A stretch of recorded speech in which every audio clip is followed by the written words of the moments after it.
Autre titre de l'actualité au Mali, le gouvernement met fin à l'accord pour la paix et la réconciliation issu du processus d'Alger, annonce faite hier soir sur nos antennes par le ministre d'État, porte-parole du gouvernement. Ce vendredi, le sujet était au centre d'une séance de travail entre le ministre des Affaires étrangères et de la coopération internationale et l'ambassadeur de Russie au Mali, en présence du ministre en charge de la réconciliation. D'autres questions bilatérales ont été aussi abordées. Mamadou Fane.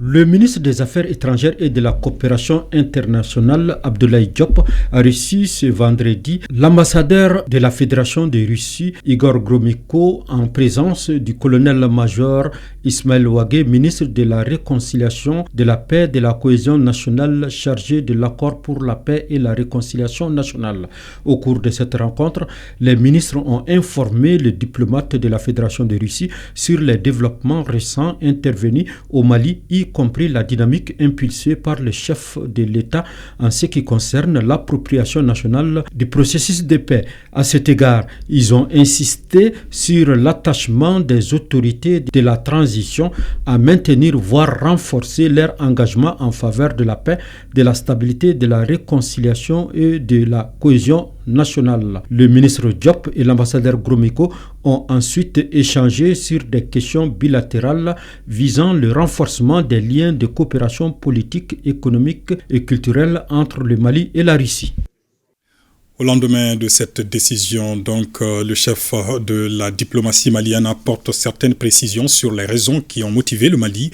à mettre fin à cet accord. Abdoulaye Diop réaffirme que le pays est ouvert au dialogue intermalien pour tous ceux qui sont disposés à y prendre part dans le respect des choix stratégiques définis par les autorités de la transition. Nous l'écoutons au micro de Mamadou Fane. Cette communication importante du ministre d'État, ministre de l'administration territoriale et de la décentralisation, avait donc pour objet de porter à la connaissance de l'opinion nationale et internationale le constat de l'inapplicabilité de cet accord,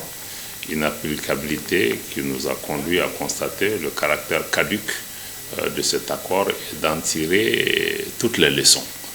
pour pouvoir aller de l'avant. Et cette inapplicabilité nous conduit à prendre en charge naturellement tous les acquis de cet accord et d'accords précédents, mais aussi d'intégrer la nouvelle dynamique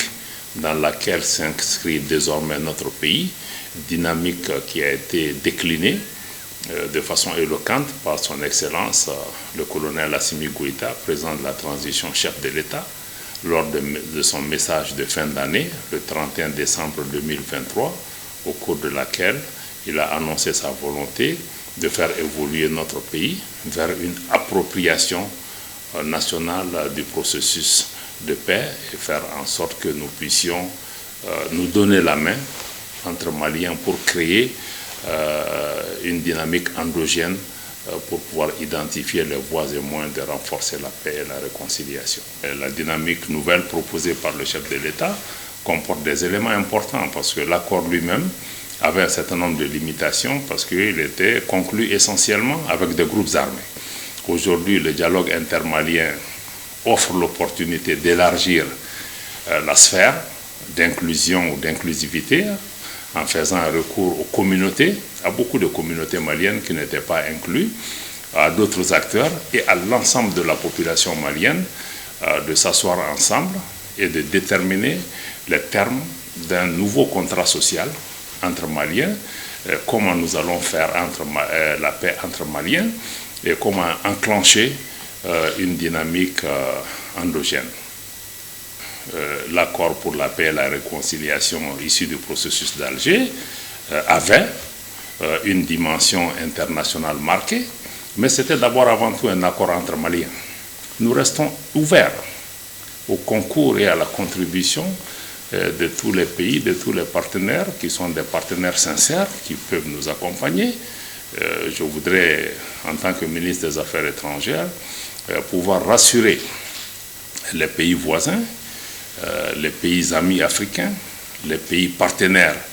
du Mali et d'autres instances internationales que notre engagement pour la paix reste intacte, que chaque Malien se sente concerné. Et dans les jours à venir, certainement, une feuille de route sera déclinée par rapport à cela et notre pays reste encore une fois attaché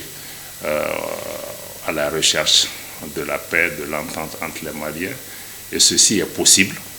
Cela a été déjà fait par le passé et nous allons continuer à travailler pour pouvoir préserver ce pays et renforcer